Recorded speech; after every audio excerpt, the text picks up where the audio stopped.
je m'appelle Romain Duchâteau, je travaille à la Société Générale de Mécanique depuis 2 ans.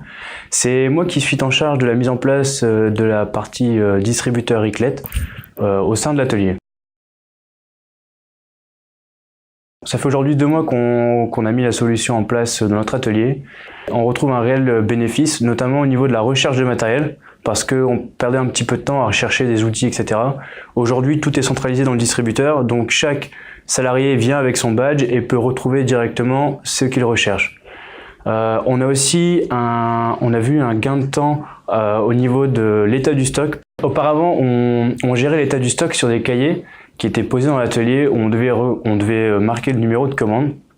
Aujourd'hui, tout est géré via le distributeur, donc le salarié qui se connecte avec son badge personnel renseigne aussi le numéro d'affaires sur lequel il travaille, ce qui permet directement de réimputer toutes les sorties de consommables sur les numéros d'affaires. Et ce qui nous permet en parallèle de gérer tous les stocks et de repasser les commandes à chaque fois qu'on en a besoin.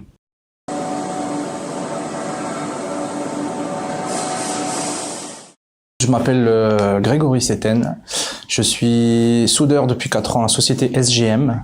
Moi je me suis aperçu, mes collègues aussi, que on avait un gain de temps sur plusieurs choses. On peut vraiment voir au détail le matériel utilisé, donc ce qui permet de mieux savoir, de mieux gérer les stocks et après le renouvellement, quoi. Moi le matériel que j'utilise, tout est bien répertorié correctement avec l'appellation comme il se doit, tout ça. Moi je m'appelle Cyril et je suis tourneur. Ce qui est bien, c'est que l'approvisionnement, on n'a plus à le faire. Parce que bon, comme la machine elle gère tout seul, si on a pris une plaquette, si elle sait qu'il en reste 3, ben, elle va commander. Chez SGM, on a décidé de mettre plusieurs choses dans le distributeur. Donc on a les EPI, donc ça passe des gants, des lunettes, des blouses pour aller travailler en zone de lavage extérieur. On a également toute une partie qui est fourniture industrielle, donc on retrouve des disques à meuler, disques à tronçonner, des bombes de révélateur, du frein filet, etc. On a une partie plaquettes d'usinage dans lesquelles on a mis toutes nos plaquettes qui étaient liées à l'usinage de nos pièces dans l'atelier. On gère aussi la partie métrologie qui nous permet d'avoir une traçabilité des outils de métrologie. On gère aussi la partie véhicule, ce qui nous permet de mettre toutes les clés de nos véhicules dans le distributeur afin que chacun puisse avoir accès et nous permet aussi d'avoir la traçabilité de chaque véhicule.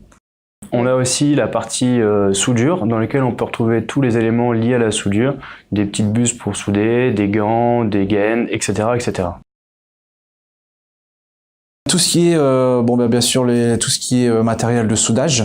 Et après, les à côté, ce qui est disque à meuler, les gants, les EPI. Les plaquettes et l'appareil de métrologie, ça aussi c'est pratique parce que si on ne sait pas où il est, la machine elle dit qu'il a pris, du coup on va voir directement la personne. Aujourd'hui, ça fait seulement 2 mois qu'on a mis en place le distributeur, donc on n'a pas assez de recul au niveau des consommations. Ceci étant, on a quand même une forte baisse des consommations. On voit notamment lié aux achats, car depuis 2 mois, on passe presque plus de commandes pour des outils. C'est aussi parce qu'on a recensé tous les stocks pirates qui étaient à droite à gauche. Tout a été centralisé, du coup on s'est retrouvé avec un grand stock. Donc aujourd'hui, on écoule tout ce stock-là avant de repasser des réelles commandes. On gagne en production, on gagne en temps, donc c'est que du plus.